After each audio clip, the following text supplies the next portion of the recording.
All right, so Owen Farrell's moved to France, huh? Everyone wants to know how that's going. And, well, let's just say it's been a bit of a bumpy ride. We've got a whole stack of articles here, and one question keeps popping up. Can he bounce back? Yeah, can he turn things around? That's the Hmm. question, isn't it? When he signed with Racing 92, everyone thought, this is it. He's going to be the missing piece of the puzzle, bring him back to the top. It was huge news, for sure. But right now, Right now, they're ninth. ninth, not exactly setting the world on fire. Nope, not Yeah. exactly. And, some pretty serious rugby publications are even using the word flop. Flop, huh? Like with capital letters. All caps, yep. Midi Olympique, for example. They don't mince words. Okay, for those of us who maybe aren't, hardcore French rugby fans, what's Midi Olympique? Why is that a big deal? It's basically, if you're into French rugby, it's the Bible. Like, Yeah. they're the authority. They really know their stuff. So when they say flop, it's not just some random blog post, right? Oh, no. People listen. People take notice. And it's not just about where Racing 92 is on the table. It's about, the whole perception of how this move is being seen in France. I see. So it's like the whole context, not just the numbers. Yeah, exactly. Yeah. And you know what's interesting? All these articles we have, they focus a lot on the team's performance as a whole, not so much Farrell's individual stats. Hmm. So is it even fair then to call him a flop? I mean, rugby is a team sport. Right. You can have the best fly half in the world, which for anyone listening who doesn't know, the fly half is like the quarterback, the playmaker. Right, they call the shots.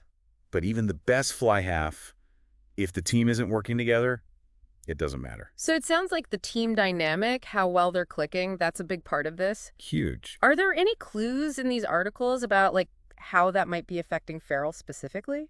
Well, there's this feeling, right, that Racing 92 hasn't really gelled as a team. Some articles talk about a lack of cohesion, communication problems, especially when they're attacking.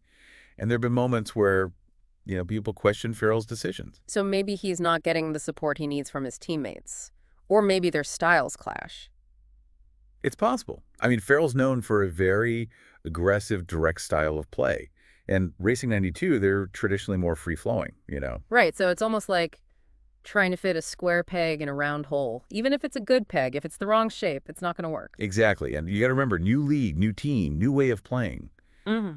It takes time to adjust. Speaking of flops, Midi Olympique, didn't they publish a whole list? They did.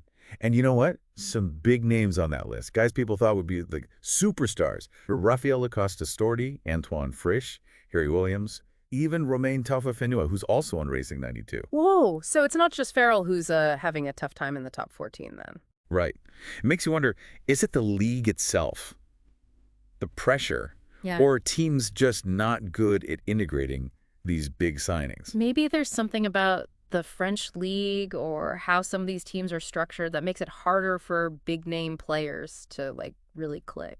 Yeah, that's interesting, isn't it? Ah, It definitely adds another layer to this whole Farrell situation. makes it more complicated than just saying, "Oh, he's a flop." Got to look at the bigger picture. Exactly. And speaking of layers, there's a new twist to this story. There are rumors that Farrell might be, Might be what? Don't leave me hanging. heading back to England. Back to England. Whoa. Okay. This just got interesting. Yeah. It seems like Leicester Tigers are interested. They're losing Handré Pollard. He's off to Japan. And they see Farrell as a possible replacement. Leicester, so he'd be going back, like home. He came Oh. up through their academy, won titles with them. A homecoming, yeah. Yeah. And it totally changes the flop narrative, doesn't it? Is he looking for redemption? Missing the English style? Or is this just, a career move? So many questions. And wait, they're not just looking at Farrell for that fly half spot, are they? Oh, no, definitely not. A few other names being tossed around.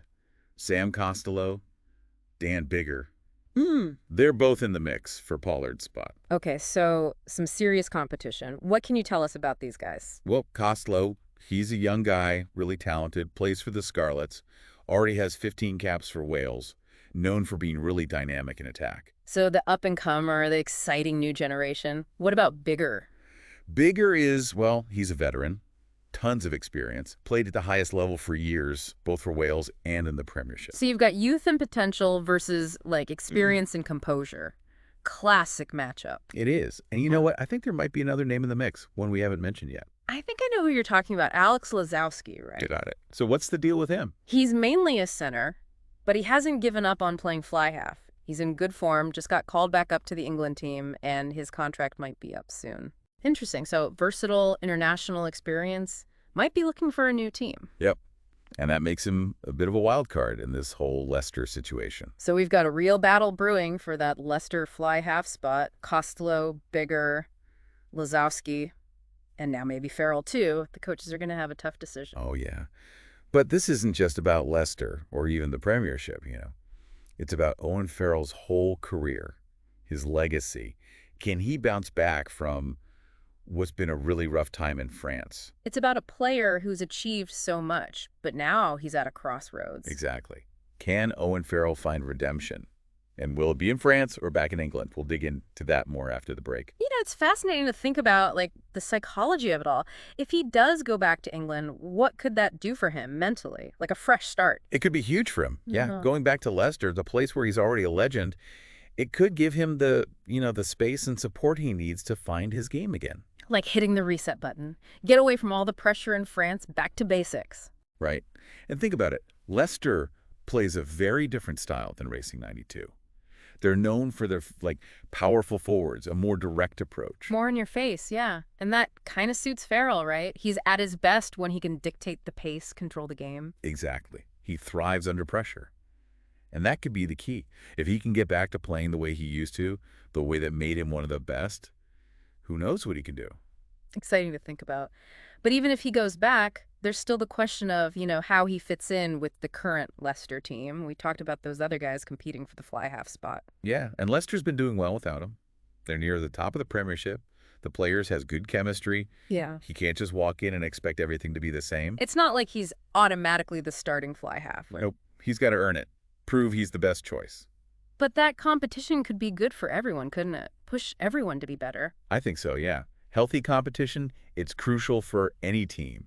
Makes everyone work harder. Iron sharpens iron, or whatever that saying is. Right, and in pro rugby, it's like you need that constant pressure to improve. Let's talk more about those other contenders. Sam Costo, you mentioned him. What are his strengths? How would he, work with or against Farrell's style? Costello's, he's a real talent.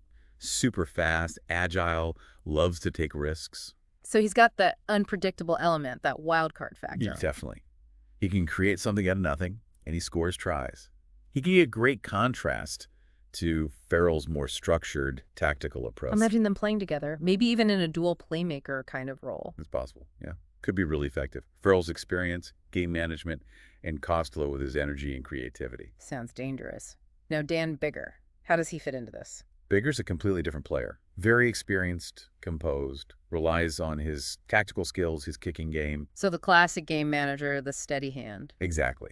Yeah. He's not going to make as many flashy plays as Costello, but he's super reliable, consistent. And that's valuable, right? He can calm things down, guide the team when things get tough. Absolutely. And his experience at the international level, that's huge for Leicester. He's been in the biggest games. So we've got the young gun, the veteran, and then there's Lozowski, our wild card, a center who wants to be a fly half. Right. Lozowski, he's adaptable, can play a few positions in the back line, good understanding of the game, can move the ball well. But can he really be a top-level fly half?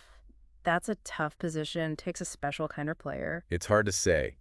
He's got the talent, the drive, but whether he can make that transition, who knows? He's been playing well for Saracens, and he's back in the England squad. Eddie Jones must see something in him. He does, yeah. And his versatility is a big plus for Leicester. Lots of games, lots of injuries. It's good to have someone who can cover different positions. Yeah, a player like that is gold for a coach. So many more options. Exactly. It's going to be an interesting situation at Leicester. 3 talented guys already there, and now maybe Farrell too. It's a great dynamic, isn't it? Makes you wonder, how would Farrell's arrival affect the team chemistry? How would the other players react to that competition? Good questions. Yeah. And how would Farrell himself adjust to being back in the Premiership after being in France? Right. Can he find his old form? Will he be a leader? Or will he have trouble adapting to how the English game has changed? Who knows? But it's going to be fun to watch. This whole thing is a perfect example of why rugby is so exciting. The twists and turns, the personalities, the pressure, and just the human drama of it all. It's a sport that never stops changing. Always something new happening. And Owen Farrell's story, it's right at the center of it. Absolutely. It feels like, a real turning point for Owen Farrell. If he does go back to Leicester, Could this be his chance to, like, prove everyone wrong, silence the critics who call him a flop? It could be, yeah, a whole new chapter. Ugh, Imagine Farrell back at Welford Road, leading Leicester to another title. That would shut people up, wouldn't it? it would be pretty epic. But let's be real. There are risks too, right?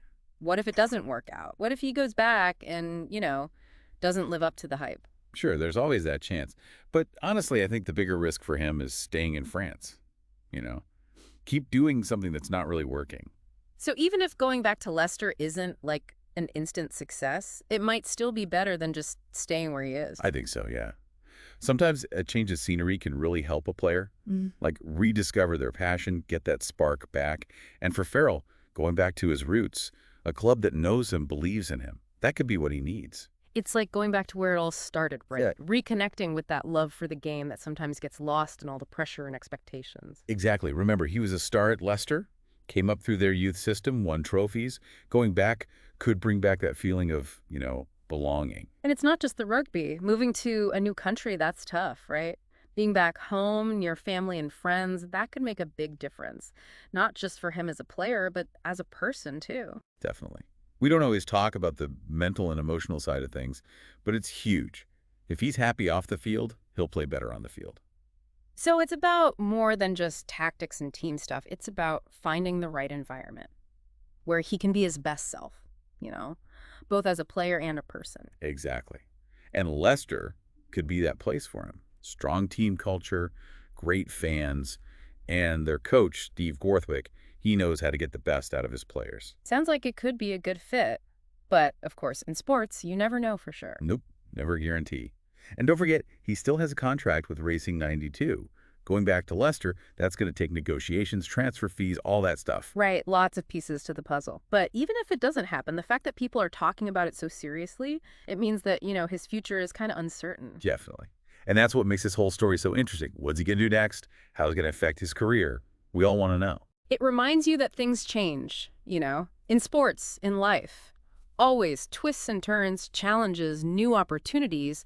And for Owen Farrell, this feels like a big moment, a crossroads. It does. And like we talked about, so many things to consider. Professional stuff, personal stuff. What path is he going to choose? Yep. Stay in France and try to make it work at Racing.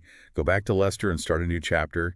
Or will he do something totally unexpected? We'll have to wait and see. We'll be watching, that's for sure. Owen Farrell's story, it's not over yet. And wherever he ends up, it's going to be exciting to see what happens. Yeah, it's going to be a good one. This has been a really interesting deep dive, It has. We've gone beyond just the headlines, looked at all the angles of Owen Farrell's situation, the tactics, the personal stuff, the emotions. And for our listener, who I know has been following this story, I think we've given them a lot to think about. For sure.